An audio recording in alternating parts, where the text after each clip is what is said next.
Yo, what is up, guys? JetXC here with some updated Stellar Blade information. And, since Stellar Blade is a shift up game, I thought, you know what? Might as well start covering it as I will be playing Stellar Blade as it comes out live on this YouTube channel. But there's been some new information. Now, a lot of it is, I'm gonna be honest, a lot of it is pretty standard with any kind of action game with a pretty linear story, but it's because we don't have that much information on the gameplay and just how it's fleshed out. Everybody, especially those that are real big fans, are just really looking forward to, hey, anything new, anything interesting. And I just want to briefly go over some points. So Stellar Blade had a interview with Game Informer, and this is thanks to Genki_JPN on Twitter. Give him a follow. Shout out to him. He kind of summarized it, and I read through it a little bit, but he did a pretty good summary. And there's just maybe 2 points I want to go over. So I'm just going to read it off here, right? So this is just information for Stellar Blade in general. Development began in 2018. It's set in space in a ravaged Earth. It's heavily inspired by Nier Automata, which we know, right? Combat is flashy but tense. Defend, parry, or use evasive moves. We know that from what we've seen. Parrying enemies will make them groggy.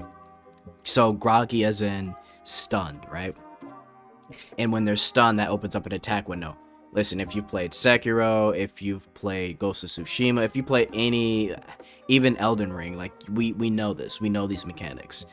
Consecutive parries leads to dealing a huge blow to enemies. So if you get multiple parries, I'm sure there's some meter where once you do your next damage attack, you do extra damage based off the amount of parries.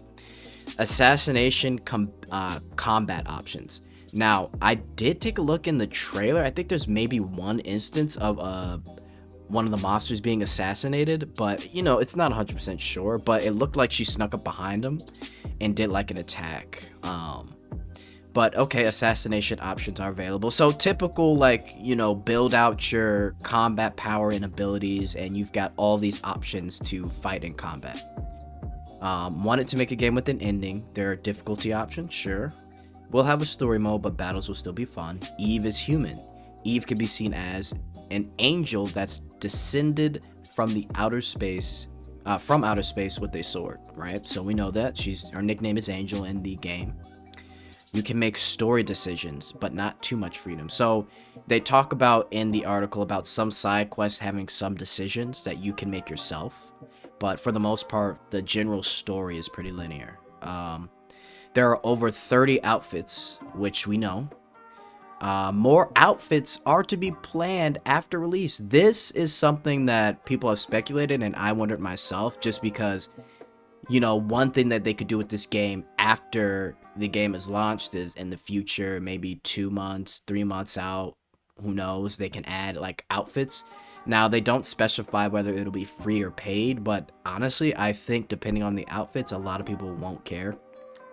If they do paid DLC, I mean, people are probably going to buy it. Just based off of the outfits that they have, a lot of people are loving the outfits on Eve, so, we'll see. But that's good to hear that there will be some future DLC, and who knows, they might even add added DLC to the story. But, I mean, paid, whether it's paid or free costume DLC, I'm sure fans will be all for that. And then, let me see here. The Stellar Blade is Eve's only weapon, so I don't know if you'll be able to customize her blade or not, but it's going to be the only weapon available. So I kind of had a feeling, just because we hadn't seen any variants of her sword, so not surprised there. And then weapon critical hit and speed can be upgraded, so that kind of goes to the customization of how you want to play, right? So if you want a weapon that's very fast, maybe you've got a bunch of fast moves, you can upgrade that. If you want a one-hit crit type of weapon, you can build that, right? So pretty simple. Yeah, and I mean, that's really about it. I mean, they also, let me see here, just to get into a little bit more info on the costumes, right? So costumes are emphasized as solely cosmetic rewards, and roughly a third of them will be in game.